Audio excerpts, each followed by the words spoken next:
आज बात करते हैं खूंखार अपराधी विकास दुबे की। विकास दुबे वह इंसान जिसने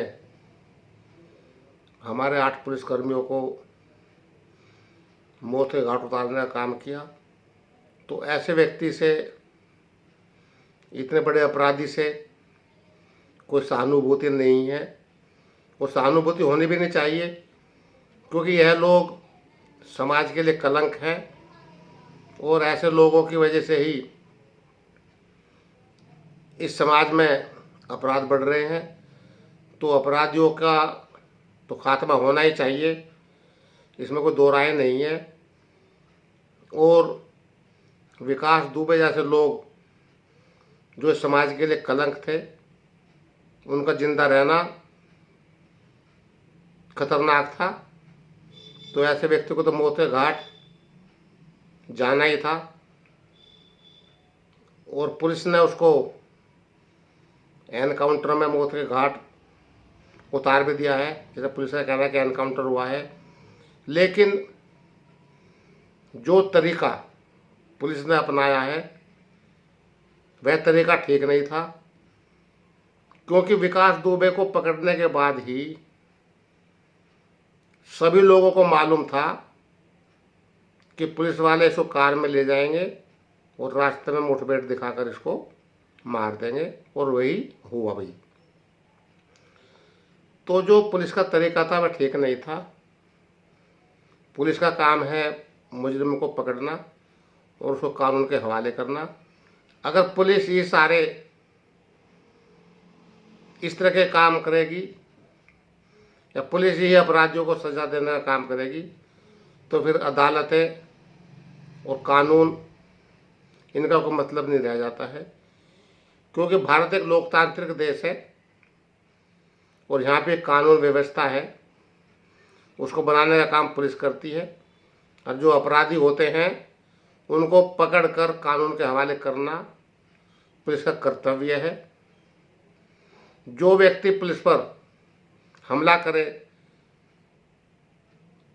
उनको मारने की कोशिश करे, हथियार छीनने की कोशिश करे, तो ऐसे व्यक्ति को पुलिस को मारने का पूरा अधिकार है।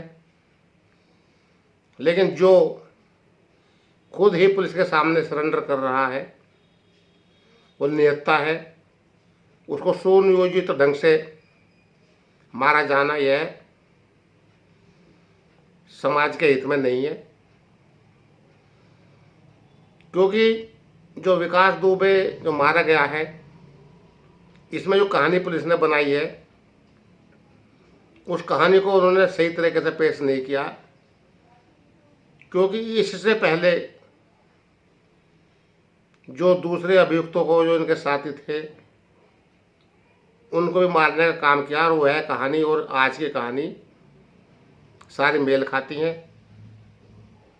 क्योंकि जो प्रभात मिश्रा है, जिसको फरीदाबाद से गिरफ्तार किया गया था, उसको भी कानपुर ले जाते समय उसकी भी कार खराब हो जाती है और वह भी पुलिस की जो टीम है उसके हथियार छीनने की कोशिश करता है और मुठभेड़ में वो मारा जाता है। जो अमर दुबे है उसकी भी कार खराब हो जाती है, और एक और दूसरा चौथा जो अभियुक्त था वह भी कुछ चोरी की कार लेकर जाता है और उसको पुलिस पकड़ती है, तो पुलिस पर हमला करता है, तो उसका भी एनकाउंटर हो जाता है, वो मारा जाता है। तो चारों जो केस हैं, ये चारों साथियों के जो हत्याएं हुई हैं, ये वो सारी कड़ी एक सी हैं। तो अगर अलग अलग तरीके से इनको मारने का काम किया जाता है, कानून के हवाले किया जाता, वहाँ पर इनको फांसी होती है, और फांसी दिलाने के लिए इनको सबूत जुटाकर पेश करते हैं, और वहाँ से अगर फांसी होती है इनको, तो उसका समाज में बहुत अच्छा मैसेज भी जाता और पुलिस की वाहवाही भी होती। और विकास दुबे के मामले में तो एक खामी और भी है, क्योंकि जब उसको उज्जैन के मंदिर से गिरफ्तार किया गया था, तो वह करीब 2 घंटे वहाँ पर रहा है, और आप सब लोगों ने देखा भी होगा कि वीआईपी गेट से उसने वहाँ पर अंदर मंदिर में महाकाल की पूजा की है, और अपना आधार कार्ड भी वहाँ पे पूरा ओरिजिनल जो असली नाम उसका था वो भी उसने लिखवाने का काम किया। वो बड़ा आराम से चैन से था वो, उसको कभी भयभीत नज़र नहीं आया कि भयभीत था। और उसकी जो फ़ोटो खींची गई, जो फिल्म बनाई गई है उसकी वहाँ पे घूमते हुए या मंदिर में पूजा करते हुए, वह जो मोबाइल है उससे की गई है। इसका मतलब है उसके और भी साथी उसके साथ थे और ये पूर्व नियोजित ढंग से उन्होंने एक प्लानिंग बनाकर वहाँ पर उसको पेश करने के लिए ये प्लानिंग की। और 2 घंटे तक वह व्यक्ति मंदिर में रहता है और सिक्योरिटी गार्ड उसको बैठा कर रखते हैं और वहाँ से उसको पुलिस को फ़ोन करते हैं। पुलिस वहाँ पे आकर उनको पकड़ती है। यानी कि उसके पास उस समय वहाँ पे कोई हथियार नहीं था। अगर उसको भागना होता तो वह मंदिर में पकड़ा ही नहीं जाता। तो इस तरीके के जो कुल्लू हैं तो वह शक पैदा करते हैं और जब उनको वहाँ से लाने का काम किया जा रहा था कार में, तो उसके पास वो हथकड़ी नहीं थी। जबकि उत्तर प्रदेश का तो हालत ये है कि हथकड़ी को लगाकर कोर्ट में पेश किया जाता है। बाकी जो दूसरे प्रदेश है वहाँ पर हथकड़ी लगाने की मनाही है अदालत के अंदर, लेकिन उत्तर प्रदेश में हथकड़ी लगाकर ही अदालत में पेश किया जाता है। तो यह भी सवाल उठता है कि जब इतना खूंखार आतंकवादियों की तरह काम कर रहा था, उसने हमारे 8 पुलिस वालों को मारने का काम किया है, हमारे पुलिस वाले उसको पकड़ने गए, उनको वहाँ पे शहीद होना पड़ा, और इतने खूंखार अपराधी को आप कार में लेकर आ रहे हैं और आपने कोई हथकड़ी भी उसमें नहीं लगाई है, तो यह तो शक पैदा करने वाली बात है। इसके अलावा जब आप वहाँ से कार में आ रहे हैं, आपके साथ में आज तक वाले भी थे और कई मीडिया वाले भी आपके पीछे थे, आपका काफिला चल रहा था, तो उस काफिलों को पीछे रोकने का काम किया है। सारे रास्ते आपने वहाँ पर बंद करा दिए हैं और उसके बाद में इसको वहाँ पर गाड़ी को एक गाड़ी का जो एक्सीडेंट दिखाया, पलटा हुआ दिखाया, फिर वो गाड़ी पलट गई और फिर वहाँ पर उसका मुठभेड़ हो गया है। तो बहुत खामियां हैं। अगर उसको भागना होता तो यहाँ से रिवाल्वर लेकर, पुलिस वालों के रिवाल्वर लेकर वो क्यों भागता? जान बचाने के लिए भागता तो वहाँ से उज्जैन से चला जाता। तो बहुत सभी लोग जानते हैं, इतना बेवकूफ़ कोई भी नहीं है कि उनको पता ना हो कि इसका ये मुठभेड़ नहीं है जो उसकी हत्या की गई है। तो इसलिए हमारा जो कानून है वो कानून मुजरिमों को सज़ा देने के लिए, पुलिस का काम सज़ा देने का नहीं है। तो इसलिए इस मामले की जो है जांच होनी चाहिए।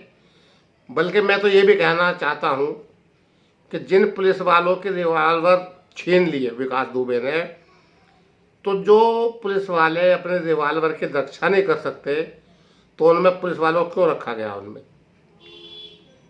पुलिस के तो जाबाज लोग होते हैं और उनको अपने भी सुरक्षा करनी है, अपने हथियारों की भी सुरक्षा करनी है। और एक निहत्या व्यक्ति जिसके पास में कोई हथियार नहीं, कोई कुछ नहीं है, इनके साथ में आ रहा है, बैठ रहा है बीच में, उसको पकड़ा हुआ है और फिर भी इनका हथियार लेकर भागता है वहाँ से वो अपनी जान बचाने के लिए। तो ये सब कहानी है, ये ऐसी कहानी नहीं होनी चाहिए। हमारा लोकतंत्र तभी मजबूत होगा कि हम जो मुजरिम है उसको कानून के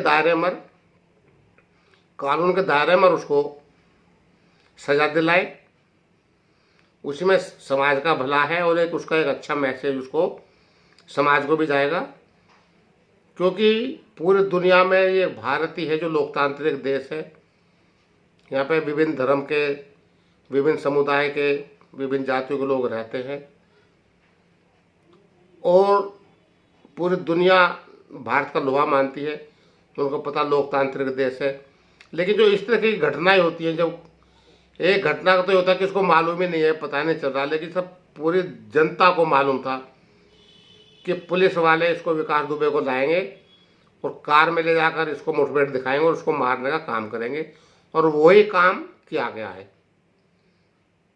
तो इस तरह की घटनाएं नहीं होनी चाहिए, इनकी जांच होनी चाहिए और दूध का दूध पानी का पानी होना चाहिए।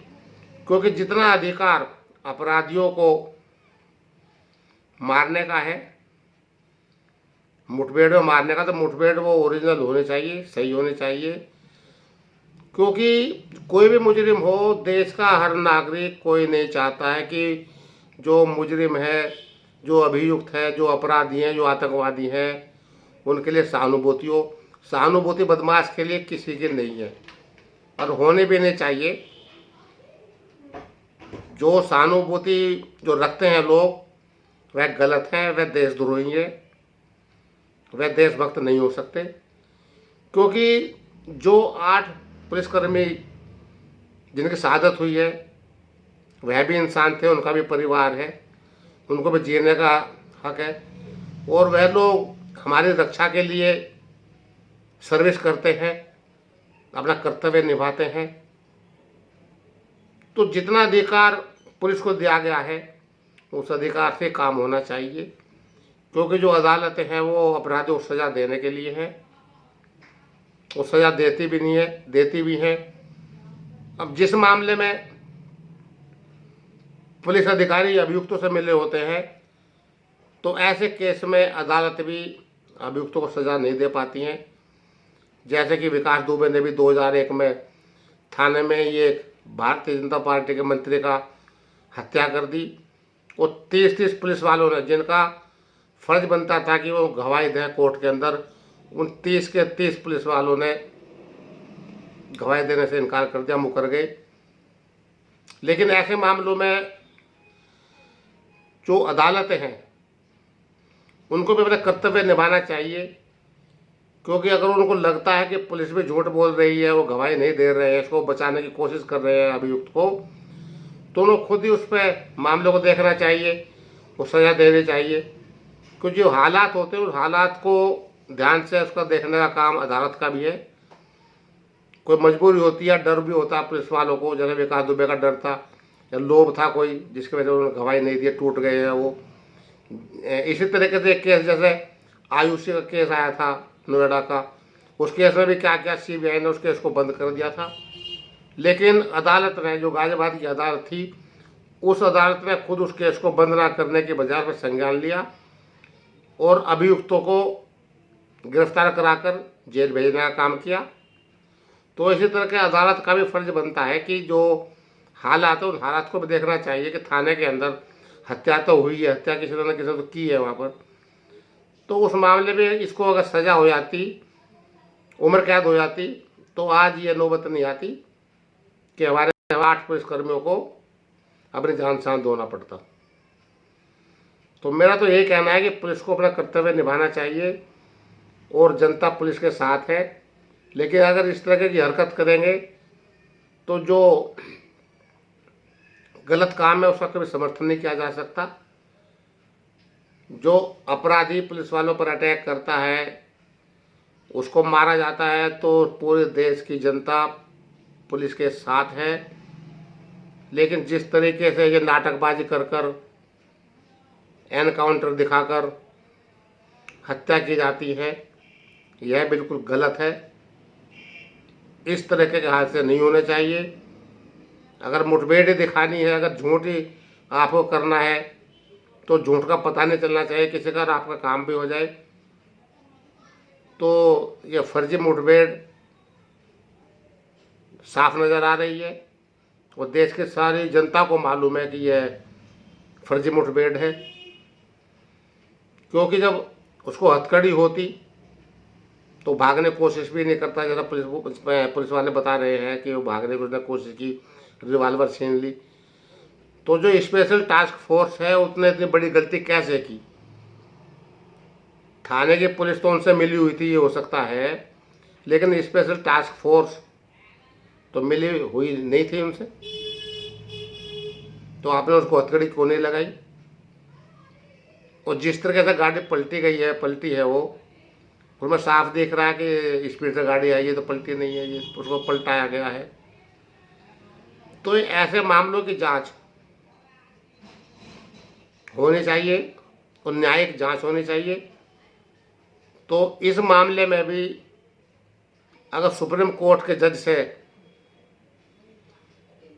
जांच कराई जाए और इसका दूध का दूध, पानी का पानी निकालकर जनता के सामने लाया जाए, क्योंकि मैं इस बात पे नहीं जा रहा हूं कि विकास दुबे के संबंध समाजवादी पार्टी से थे, विकास दुबे के संबंध बहुजन समाज पार्टी से थे, विकास दुबे के संबंध भारतीय जनता पार्टी से थे।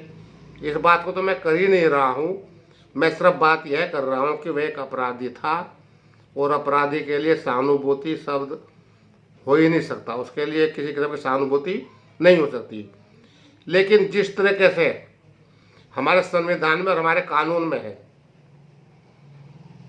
कि जो व्यक्ति पकड़ा गया है उसको पकड़ने के बाद में पुलिस का काम है कि अदालत में उसको पेश करे और उसको कानूनी प्रक्रिया के द्वारा उसको सज़ा देने का काम करे। इस समाज में तो यही है। अगर इस तरीके से पुलिस सज़ा देने लगी तो फिर ना कानून रहेगा और ना न्यायपालिका रहेगी। न्यायपालिका से विश्वास उठ जाएगा और पुलिस से तो विश्वास उठना ही उठना है।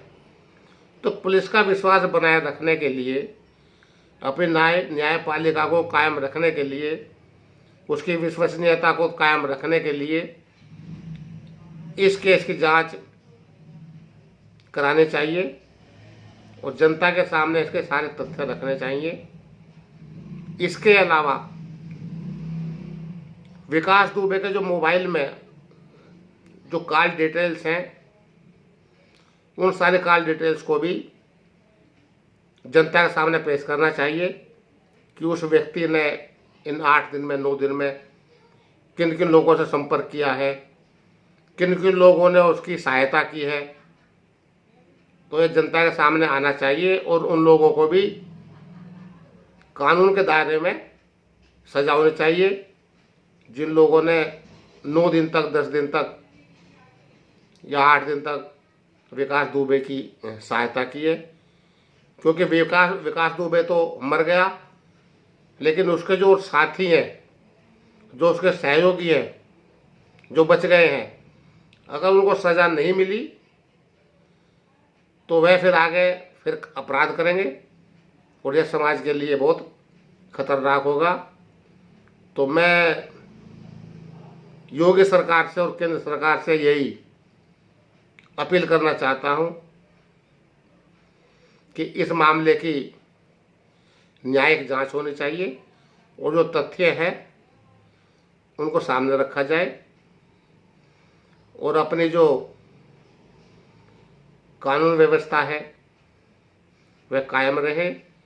जो दोषी लोग हैं उनको सज़ा मिले, जो निर्दोष लोग हैं उनको सज़ा ना मिले। तो मैं तो यही कहना चाहता हूँ और सब लोगों से अपील भी करना चाहता हूँ।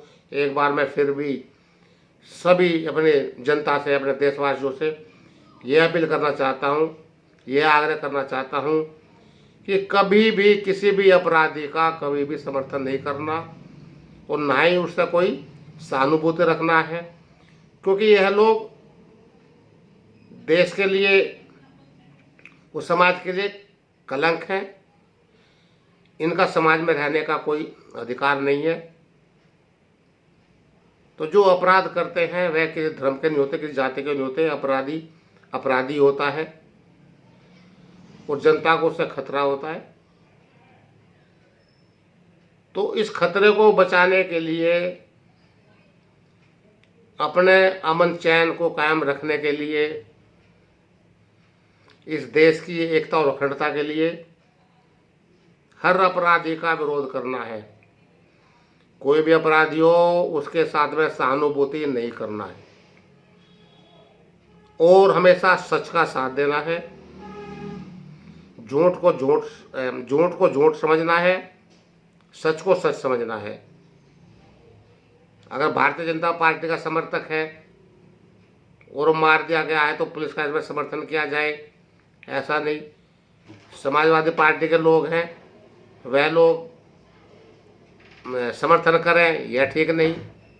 बहुजन समाज पार्टी के जो कार्यकर्ता वे समर्थन करें, ऐसा ठीक नहीं।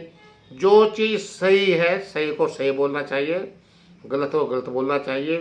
क्योंकि सवाल पार्टी का नहीं है, ये हमारे समाज का सवाल है, ये हमारे देश का सवाल है, ये अपराध का सवाल है। ये अपराधी अपराधी होता है, अपराधी के लिए कोई सहानुभूति नहीं है। तो मैं एक बार फिर पुनः इसी बात को दोहराते हुए कि हमको अपराधियों से कोई सहानुभूति नहीं रखनी है और उनको जितनी भी कड़ी से कड़ी सज़ा मिले उनको सज़ा दिलाने का काम करना चाहिए। क्योंकि अगर वह समाज में रहेंगे तो जहर फैलाने का काम करेंगे अपराध करेंगे, और अपराध रोकने का फर्ज हमारा है, पुलिस का है। हमको पुलिस के साथ में मिलकर चलना है ताकि हम अपराध रोकने का काम करें, पुलिस को सहयोग करें। लेकिन पुलिस अगर गलत तरीका अपनाती है, गलत काम करती है, हमें उसका भी विरोध करना है। हमें आंख बंद करके उसका भी समर्थन नहीं करना है, क्योंकि यहाँ की पुलिस जो है वह भी कोई साफ सुथरी नहीं है, दूध की धूली नहीं है। अगर पुलिस गलत करती है तो उसका समर्थन नहीं करना है।